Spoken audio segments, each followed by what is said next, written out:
All too often one hears, where is the church?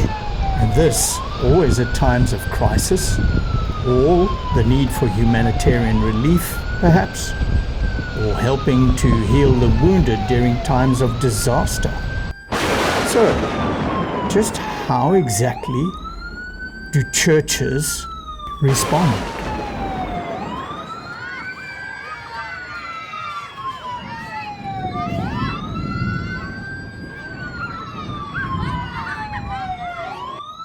How are you doing and things of the sort? I mean, it's I'm really... sorry to disturb, sir. My apologies for Oh, being late. hey, My hello. apologies. Yes, sir. My apologies for being late. Nah, no worries, my friend. We We had to be understand. with another family around relief work. Oh, okay. Well, thank you for that. I mean, that's become so pertinent in this time. I mean, we understand that there's moments of crisis that's happening out there. It's more than just us at the end of the day. It's about making sure that God's word is getting out into the world created by God, and that we are a reflection of who God is, and God calls us into these spaces of crisis moments, of disasters. But our language is not just about disasters. It's taking God's word in the moment of crises and saying to the world, hey, God, the church is present in these moments. And so we are a reflection of God's grace, His compassion, His love at the end of the day.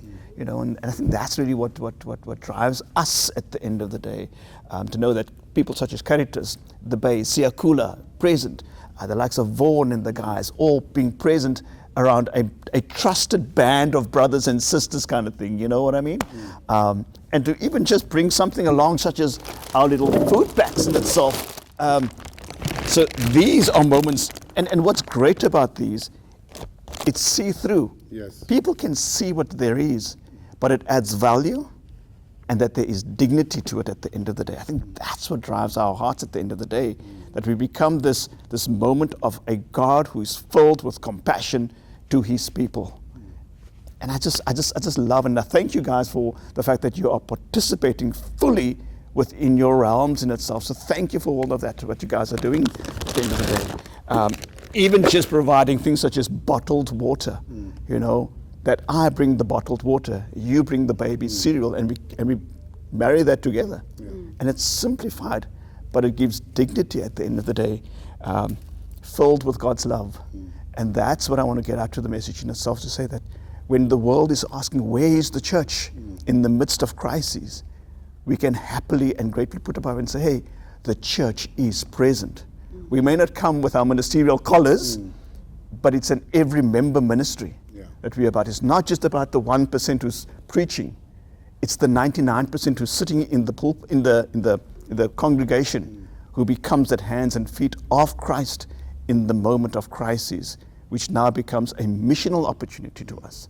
Our language becomes different, and that shapes our hearts and our minds as we graciously serve God's compassionate love to the world that is hurting in that moment, so that people can actually say, oh, thank God in itself. You know, for us, it's become that moment of our liturgies speak to us, and it says, a charge to keep we have, a God to glorify, not a church or a denomination or an individual.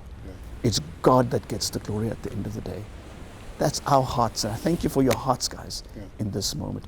Oh, sorry, I've got a